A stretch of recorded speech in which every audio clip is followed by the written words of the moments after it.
นะซึ่งก็ตั้งแต่วันที่1 เมษายนเป็นต้นมาก็ได้มาปฏิบัติศาสนกิจนะที่วัดอินทปัญญารามนะซึ่งผู้จัดเองได้สร้างวัดไว้ถวายไว้ในพระพุทธศาสนานะที่บ้านเกิดเมืองนอนนะซึ่งก็ได้มีการพัฒนานะตามขั้นตอนต่างๆนะซึ่งก็ต้องขอบคุณอนุโมทนากับบรรดาท่านผู้ฟังทุกท่านนะที่ร่วมด้วยช่วยกันซึ่งโดยเฉพาะในช่วงนี้บรรดาท่านผู้ฟังทั้งหลายก็คงจะบ่พ้นเนาะบ่พ้นเรื่องโควิด-19นะที่กลับมาระบาดในรอบ3นะทำให้การฉลองนะการฉลองเทศกาลมหาสงกรานต์ปีใหม่เมืองของเฮานั้นก็ได้รับผลกระทบบ่ใช่ธรรมดานะแต่ก็จำเป็นนะเพราะว่าจะต้องเป็น safety first เพราะว่ามันจำเป็นนะสิ่งไหนที่จำเป็นนั้นเฮาก็จะต้องนำไปประพฤติปฏิบัติเพราะว่าเนี่ยมันยุคNew Normal ยุควิถีใหม่นะที่คนไทยของเฮาเคยมีความสุขความสบายอยากจะทำอย่างก็คือตามใจคือไทยแท้นะอันนี้เป็นต้นนะอยากกินก็กินอยากนอนก็นอนอยากแอวก็แอวอยากเล่นก็เล่นนะอยากไปหันไปนี่แต่ในปัจจุบันนี้ก็บ่ได้ละนะเพราะว่าทุกหมู่บ้านที่ในเขตพื้นที่ที่เป้าหมายนะที่มีการแพร่ระบาดหรือว่าผู้ที่ได้รับผลกระทบจากโควิดต่างๆก็คงจะต้องได้ผ่านการตรวจสอบคัดกรองนะของแต่ละหมู่บ้านนะซึ่งก็ต้องขอบคุณอนุโมทนา ผู้นำท้องถิ่นนะผู้นำชุมชนต่างๆนะทั้งกำนันผู้ใหญ่บ้านแล้วที่สำคัญที่เป็นหน่วยนักรบกล้าตายก็คืออสมนะอาสาสมัครสาธารณสุขประจำหมู่บ้านนะซึ่งก็เป็นสิ่งที่น่าอนุโมทนานะอนุโมทนาอย่างยิ่งนะที่ได้มีการคัดกรองผู้ที่ประสบปัญหาต่างๆนะซึ่งวันนี้ก็ได้มีโอกาสได้พาบรรดาทุกพระลูกเนรไปปฏิบัติศาสนกิจอย่างต่างๆนะซึ่งก็ตั้งแต่เรื่องการก่อสร้างห้างแฝงนะอุทยานธรรมห้วยสนเมียงนะซึ่งก็ตอนนี้ก็ได้มีการสร้างยังที่พักเพื่อที่จะไว้นะเวลาได้ไปทำศาสนกิจตรงนั้นนะซึ่งตอนนี้ก็ก่อสร้างห้างแฝงนี้ก็ไปหลายอันละนะซึ่งก็อาศัยบรรดาเจ้าปีนายน้องคณะศรัทธาญาติโยมนะซึ่งบ้านกองฝ่ายนะแล้วก็บ้านปงนะซึ่งก็ต้องกราบขอบพระคุณท่านอาจารย์คณะครูบาอาจารย์หลายรูปหลายท่านนะที่ได้บอกว่าจะเป็นจากลองดูคอฟฟี่นะลองดูคอฟฟี่คุณสุรเวชคุณสุกัญญานะผลกังวานนะพร้อมถึงครอบครัวนะเพิ่นก็ได้ร่วมบริจาคในการสร้างห้องน้ำนะ 5,000 บาทนะแล้วก็นอกจากนี้นั่นก็มีท่านอาจารย์พระครูสาธรกิตติวัฒน์นะที่สวีเดนแล้วก็ยังมีนอกจากนั้นก็ยังมีท่านใครแฮมนี่ คุณแม่จันทร์วรรณวิจิตรนะที่ได้ร่วมบริจาคมานะซึ่งก็เงินทุกบาททุกสตางค์นั้นก็ไป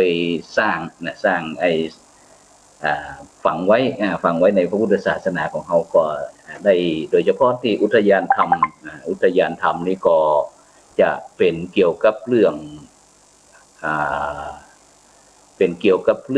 ของสถานที่ที่จะไว้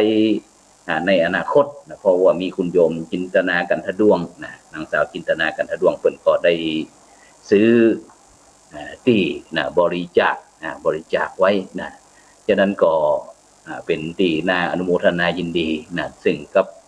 บรรดาทุกท่านนะนี่ก็อาศัยกำลังของบรรดาลูกพระลูกเนรเป็นหลักนะซึ่งวันนี้โดยเฉพาะในช่วงนี้ก็บอกว่าจะเป็นฟ้าฝนก็เริ่ม ตกมาตอนนี้ก็ช่วงทิ้งระยะห่างนะฉะนั้นก็ได้ปรับพื้นที่ปลูกผลไม้กละไม้ ประชาสัมพันธ์เจ้าบ้านก็บอกว่าปลูกทุกอย่างที่กินนะกินทุกอย่างที่ปลูก ซึ่งซึ่งก็จะมีบรรดาน้องเนนจากวัดละสิงห์วรมหาวิหารในช่วงนี้ก็บ้านเกิดเมืองนอนนะก็มีตั้งเนนปอเนนสตอพ่องเนนแอนฟิลนะเนนจอยนะแล้วก็จะมีเนนฟุกกับเนนเวียนะนี่สองรูปนี้เป็นภาคฤดูร้อน ซึ่งก็จะบวชเฮียนนะจะบวชเฮียนก่อนในช่วงนี้ก็เลยติดสถานการณ์โควิดไปในบ่ได้เตื้อนะก็เลยจำเป็นที่จะต้องอยู่กับที่ นี่ก็ฝึกเป็นการเฮียนฮู้เฮียนฮู้คือบรรดาลูกพระลูกเนนในการที่จะสามารถเพราะว่าในการพัฒนาคนในปัจจุบันเนี่ยบรรดาท่านผู้ฟังทั้งหลายนะจะเป็นที่จะต้องมีความรอบรู้นะรอบรู้ทุกสิ่งทุกอย่างนะยกเว้นอย่างเดียวนะที่ไม่รู้ก็คือไม่รู้ว่าจะโดยเฉพาะเรื่องการทำความบดีเนี่ยนะเขาจะต้องบอกรู้จักความบดีเลยนะจะคิดดีทำดีอู้ดีนะแล้วเขาก็จะพบดีฉะนั้นถ้าอู้ถึงเรื่องความสมบูรณ์บรรดาท่านผู้ฟังทั้งหลายลองพอนี่เถอะ นี่ก็เป็นห้องว่าอย่างเรานี่เป็นบุ๊กนี่ความการกลุ่มหงเหืองนี่นะนี่ของห้องดอกบุ๊กนั้นมันก็จะมีแมงจีหอกแมงถ้าอยู่ขี้งัวขี้ควายเป็นห้องกุดจี้นะแมงลูนแมงดูนอย่างที่กินผลไม้หลักไม้ต่างๆนี่ก็ที่อยากจะให้บรรดาท่านผู้ฟังทั้งหลายได้ดูความสมบูรณ์นะความสมบูรณ์ของป่านะซึ่งก็เป็นป่าชุมชนเฉลิมพระเกียรติสมเด็จพระนางเจ้าสิริกิติ์บรมราชินีนาถพระพันปีเปิ้นก็ที่หมู่บ้านนั้นได้เสียสละเกี่ยวกับเรื่องการเนี่ยให้ได้สวนเนี่ยไล่เข้าเนี่ยเปิ้นก็ได้เสียสละกันแล้วก็ได้จัดสร้างป่าชุมชนเฉลิมพระเกียรติสมเด็จพระพันปีนะเมื่อ 3-40 ปีก่อนนะในจากนั้นก่อนในปัจจุบันนี้ก็ได้มีการมีพื้นที่อยู่ 1,065 ไร่นะซึ่งก็มีที่ทำกินก็มีคุณโยมเพิ่นต้องการบริจาคนะก็เลยพัฒนาเป็นแหล่งสวนผลไม้ปรับเป็นสวนผลไม้เพื่อที่จะเป็นประจำที่สวนผลไม้ของหมู่บ้านเป็นของหมู่บ้านแล้วก็เป็นสถานที่ปฏิบัติธรรมด้วยแล้วก็ที่สำคัญก็คือเป็นสถานที่ทำการป่าชุมชนเฉลิมพระเกียรติด้วยนะซึ่งก็ใจเป็นประโยชน์อย่างยิ่งนะซึ่งก็อาศัยแห่งบรรดาลูกพระลูกเนนเขาเนี่ยนะ นี่ก็ล้อมรั้วอย่างต่างเข้ามาซึ่งโดยเฉพาะในการทำงานต่างๆนี่ก็เนี่ยบรรดาท่านผู้ฟังทั้งหลายนะซึ่งเขาก็เป็นการปลูกฝังบรรดายุวชนเยาวชนในด้านสำนึกรักในบ้านเกิดสำนึกรักในบ้านเกิดฉะนั้นก็บรรดาท่านผู้ฟังที่อยากจะร่วมเป็นบุญเป็นกุศลก็เรียนเชิญเจริญพรเด้อตั้งตัวหนังสือที่วิ่งอยู่ด้านล่างบอกว่าขอเชิญร่วมสร้างอุทยานธรรมห้วยสันเมี่ยงบ้านกองขวายหมู่ที่12ตำบลบ้านปีนอำเภอรองจังหวัด8ซึ่งก็ติดต่อสอบถามพระครูโสพลปริยัติโทรศัพท์ก็083-324-7984เพราะฉะนั้นเนี่ยบรรดาท่านผู้ฟังทั้งหลายในปัจจุบันนี้ก็วันนี้ก็เช่นเดียวกันวันนี้ก็ได้มาเป็นกำลังใจให้กับพี่น้องพุทธศาสนิกชนถึงชาวไทยแล้วก็ต่างประเทศที่ได้รับผลกระทบจากสถานการณ์โควิดซึ่งก็ตามที่ทางกระทรวงสาธารณสุขทางรัฐบาลเพิ่นก็ได้ประกาศคือบรรดาพี่น้องคนไทยทุกผู้ทุกคนก็ได้ระมัดระวังกาดอย่าตกฉะนั้นก็พอจากสถิติแต่ละต่างแล้วก็มีการเพิ่มขึ้นแต่ก็ ก็น่าเป็นห่วงตรงที่ส่วนมากนั้นก็จะเป็นเกี่ยวกับนักท่องเที่ยวชอบกินชอบแอวชอบกินชอบแอวแล้วก็เขาขับเขาบาร์กินเหล้าเมายาอย่างต่างๆหมายความว่าก็นักสังสรรค์กันนี่แหละนะบอกว่าจะเป็นสถานที่แออัดต่างๆฉะนั้นก็อยากจะเป็นกำลังใจนะคือบรรดาพ่อแม่พี่น้องที่ได้รับผลกระทบแล้วถึงแม้จะเป็นเพียงผู้ที่ได้รับผลกระทบหรือว่ายังเป็นผู้ที่เสี่ยงนะก็ซึ่งโดยเฉพาะในปัจจุบันเนี้ยบรรดาท่านผู้ฟังทั้งหลายนะแต่ละชุมชนนะเพิ่นก็ตื่นตัวเช่นเดียวกันนะแต่ก็บางครั้งก็อาจจะมีบรรดาลูกหลานตานเต้านะจากสถานที่ต่างๆนะได้เข้าเดินทางเข้ามาร่วมการร่วมงานนะร่วมการร่วมงานมาแอวมาเยี่ยมมาเยือนก็อาจจะพบปะกันแต่ก็บ่ฮู้นะว่าตัวเองนั้นเป็นกลุ่มเสี่ยงนะโดยเฉพาะผู้ที่ได้รับผลกระทบนั้นก็ต้องขอเป็นกำลังใจนะซึ่งมีหลายเคสนะที่ได้รับผลกระทบโดยเฉพาะอย่างที่ลูกหลานตานเต้าเดินทางมาจากกรุงเทพกรุงไทยเนาะเสร็จแล้วก็มาบ้านแล้วก็พ่อแม่ก็ดีใจนะดีอกดีใจที่บรรดาลูกหลานตานเต้ามาแอวหานะแต่เมื่อตั้งเจ้าหน้าที่ได้แจ้งได้สืบได้แจ้งได้ประกาศว่าคนที่ไปที่หันไปที่นี่นั้นจะต้องระมัดระวังนะซึ่งก็แม้กระทั่งบางครั้งก็ได้รับการประสานงานนะจากเจ้าหน้าที่ตั้งพื้นที่ในหมู่บ้านบอกว่าจะเป็นอสมกับปกำนันปหลวงนะผู้ช่วยหรือว่าอบตต่างๆที่มีหน้าที่ที่คือว่าเป็นหน้าด่านอย่างที่ก็บอกว่าเป็นทหารเสือที่เนาะฉะนั้นก็แน่นอนละนะก็ย่อมจะอาจจะบ่ให้พอใจพ้องนะแต่ถ้าคนเขาจะได้จากการใช้เหตุผลกันก็ไม่มีปัญหานะเพราะว่าเขาเป็นเจ้าพุทธเขาก็ใช้วิธีของพระพุทธเจ้าเป็นของว่าพุทธวิธีซึ่งบรรดาท่านผู้ฟังทั้งหลายในโอวาทปฏิโมกข์นะพระพุทธเจ้าเป็นก็ทรงแนะนำนะวิธีที่เขาจะอยู่ร่วมกันนะโดยการที่มีน้ำใจไมตรีฮักกันเหมือนปี่ดีกันเหมือนน้องนะแล้วก็อยู่ร่วมกันอย่างฉันมิตรบอกว่าอนุปวาโทอนุปคาโตนะปฏิโมกเขจะสังวโรเป็นต้นนะเป็นต้นนะซึ่งก็โดยเฉพาะคนบอกว่าต้อง5ต้องแล้วก็2อย่านะฉะนั้นก็บรรดาพ่อแม่พี่น้องก็บรรดาท่านผู้ฟังก็ต้องในหมู่บ้านในชุมชนก็ต้องทำความเข้าใจก่อนว่าในการที่หัวอกเนาะบางคนก็บอกว่าถ้าได้รับผลกระทบเดินทางจากที่อื่นแล้วก็อาจจะเข้าใจว่าหมู่บ้านตั้งหมู่บ้านพี่น้องเจ้าบ้านเจ้าจ่องเปิ้นรังเกียจเดียดฉันนะจังเฮานะว่าเฮาเป็นเช่นนั้นเป็นเช่นนี้มันบ่แม่นนะแต่เพื่อความปลอดภัยนะเพื่อความปลอดภัยฉะนั้นก็ทุกฝ่ายนะจะต้องให้ความร่วมมือกับทางเจ้าหน้าที่ตั้งภาครัฐบาลฉะนั้นโดยแล้วก็ถ้ามันเกิดปัญหาขึ้นในชุมชนเขาก็จะต้องบ่ใจปากหรือว่าวาจาเนี่ยเป็นอาวุธนะโดยเฉพาะใจวาจาไปทิมไปแทงแบบปากใจเป็นหอกเป็นดาบเป็นขวานนะแล้วก็มักจะอู้กันในเสียดสีนะคือเกิดเปิ่นน้อยอกมองใจห้องนะฉะนั้นก็ข้อนี้อย่าโดยเด็ดขาดคือต้องไม่โจมตีส่วน2นะต้องไม่บีทานะต้องไม่บีทาก็พูดง่ายก็ว่าอย่าย่ำยีนะแล้วก็กดขี่ข่มเหงนะอย่างแกคือเจ็บอกเจ็บใจ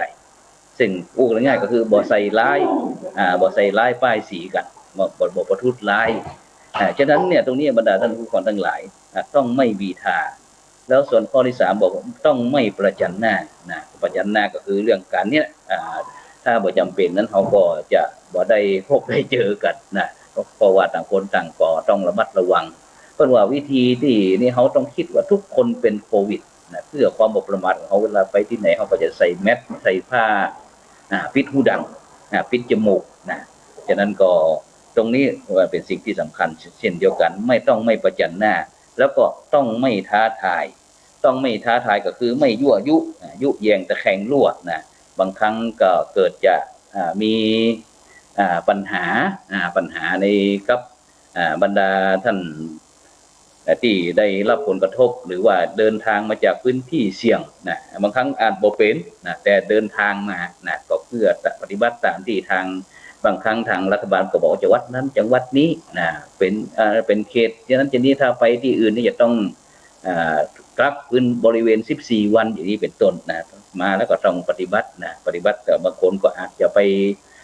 ด้วยความคึกขนองหรือว่าเล่นนะแต่มันเล่นไม่ได้อย่างกับโควิดนี่นะเล่นบ่ได้นะฉะนั้นก็ต้องบ่ท้าทายกันแล้วก็สุดท้ายก็คือต้องเคารพกฎหมายนะต้องเป็นกฎกติกาของบ้านของเมืองไม่ใช่กฎกติกูนะกูจะไปไหนก็ได้นะจะไปไหนก็ได้จะอย่างก็ได้นะฉะนั้นเราก็ต้องหันอกหันใจซึ่งกันและกันเพราะว่าความตายนี่มันเสี่ยงมันบ่เลือกกันวันนะนี่คือ5ต้อง2อย่านะเมื่อเขาได้รับผลกระทบหรือว่าได้ทางเจ้าหน้าที่ได้ประสานแต่เขาก็ชีวิตของเขาบางครั้งมันไม่ใช่ว่าจะเป็นกันง่ายๆบรรดาท่านผู้ฟังทั้งหลายนะแต่เขาก็บอกประมาทโดยเฉพาะเมื่อได้รับผลกระทบแล้วก็อย่าท้อแท้นะอย่าท้อแท้ในการดำเนินชีวิตกู้กันง่ายๆก็คือสู้ไม่ถอยนะสู้บ่ถอยบ่หมดหวังนะบ่หมดกำลังใจนะซึ่งโดยเฉพาะนะเรานี่ก็โดยเฉพาะต้องให้กำลังใจซึ่งกันและกันแล้วก็ใจปัญญานะเพื่อแก้ปัญหาทุกสิ่งทุกอย่างคือมันลุล่วงนะไปโดยความเรียบร้อยนะแล้วก็2อย่าทำล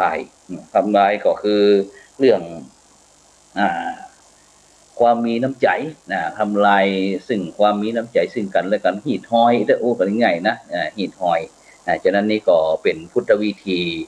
ในการที่จะสลายความขัดแย้งซึ่งกันและกันซึ่งตะกี้นั้นก็หันทางเจ้าหน้าที่แวบวันนี้ก็ได้นำลูกเนนไปช่วยเจ้าบ้านเปิ่นพัฒนากันพัฒนายังเพื่อจะ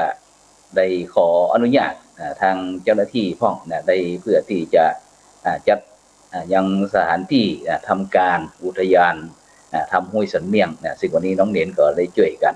หลายสิ่งหลายอย่างจะนี้เป็นต้นฉะนั้นก็ต้องขอบคุณอนุโมทนากับทุกท่านฉะนั้นเนี่ยบรรดาท่านผู้ฟังทั้งหลายนะหลงนะที่โลกไม่ปลื้มลืมที่โลกว่ายกย่องหลงตัวนะบางครั้งนี่ความหลงนี่นะหลงว่าตัวเองดีตัวเองเด่นตัวเองดังตัวเองขลังตัวเองเคร่งนะนี่หลงตัวหลงตนหลงว่าตนเองเก่งตนเองกล้าตนฉลาดตนมีความรู้ความสามารถแล้วก็หลงเป็นนะหลงเป็นนี้หลงว่าตนนี่เป็นคนมียศมีศักดิ์มีชื่อมีเสียงนะมีอำนาจมีชาติตระกูลเหนือกว่าคนอื่นนี่คือเรื่องหลงแล้วก็ลืมที่โลกยกย่องก็คือลืมคือไม่รู้บ่นึกบ่คิดนะบ่วินิจฉัยบ่จดจำนะบ่ล้ำลึกนะต่อผู้ที่มีอุปการะคุณบอกว่าจะเป็นสถาบันนะสถานที่โดยเฉพาะสถาบันของเราก็คือมีชาติศาสนานะพระมหากษัตริย์แล้วก็ผู้ที่มีบุญคุณต่างๆบอกว่าจะเป็นพ่อแม่ญาติพี่น้องมิตรแก้วสหายคำครูบาอาจารย์อุปชาอาจารย์ต่างๆซึ่งบุคคลเหล่านี้นะเป็นผู้ที่เราลืมบ่ได้นะเพราะว่าเคยเป็นผู้ที่มีคุณมีประโยชน์แก่ตนเองนะซึ่งข้อนี้ต้องโดยหลักธรรมว่าอกตัญญูอกตัญญูก็คือผู้ที่รู้นะลืมบุญคุณนะคุณที่ท่านเคยช่วยเหลือก็สิ้นทรัพย์ลืมคนที่เคยฟูมฟักฮักนักหนาก็สิ้นค่าลืมสัจจะที่เคยฮื้อไว้ก็ไร้ราคานะลืมพ่อลืมแม่ลืมครูประชาก็สิ้นดีเพราะฉะนั้นเนี่ยบรรดาท่านผู้ฟังทั้งหลายในยุคปัจจุบันนี้นะเราจะหันว่าสังคมคนไทยของเรานี้ถึงแม้จะเป็นพี่น้องพุทธศาสนิกชนเป็นนักประพฤติปฏิบัติธรรมต่างๆก็แล้วแต่ในปัจจุบันนี้เขาก็จะมีเรื่องราวต่างๆบางท่านบางคน ก็แสดงตนเองบอกว่าเป็นพระศรีอริยะเมตไตรพ่องบางท่านบางคนก็บอกว่าชีวิตนี้เขาถวายให้พระพุทธเจ้าเสร็จแล้วก็ฆ่าทำร้ายตัวเองจนกระทั่งเสียชีวิตพ่องซึ่งสิ่งตัวนี้น่าเป็นห่วงบรรดาท่านผู้ฟังทั้งหลายนะน่าเป็นห่วงเพราะฉะนั้นเนี่ยคนปัจจุบันในเขาหูแต่หน้าแต่เราไม่รู้ใจฉะนั้นการที่เขาจะคบคนนะเขาจะต้องคิดอย่างก่อนนะวิธีคิดวิธีคบนะถ้าคบกันนะด้วยผลประโยชน์ถ้าผลประโยชน์บ่มีก็เลิกคบกันด้วยบารมีนะบารมีหมดนะก็ล้มเลิกคบกันด้วยอำนาจหมดก็ทิ้งคบกันด้วยความพิศวาสหมดความพิศวาสก็เจ็บปวดคบกันด้วยใจนะด้วยไมตรีจิตมิตรภาพนะซึ่งจะเป็นอมตะตลอดกาลเพราะฉะนั้นเนี่ยบรรดาท่านผู้ฟังทั้งหลายนะในปัจจุบันนี้เขาจะหันว่าบางคนก็เขาเกิดมาชาตินี้เป็นชาติสุดท้ายเขาบ่อยากจะเกิดเห็นเนาะเกิดแล้วเบื่อหน่ายนะเพราะฉะนั้นเนี่ยในตราบใดที่เขายังมีลมหายใจมีชีวิตอยู่เนี่ยนะเอาว่าเป็นอย่างไรดีนะเป็นอย่างไรบ่ดีเป็นผู้นำนะต้องมีความเสียสละ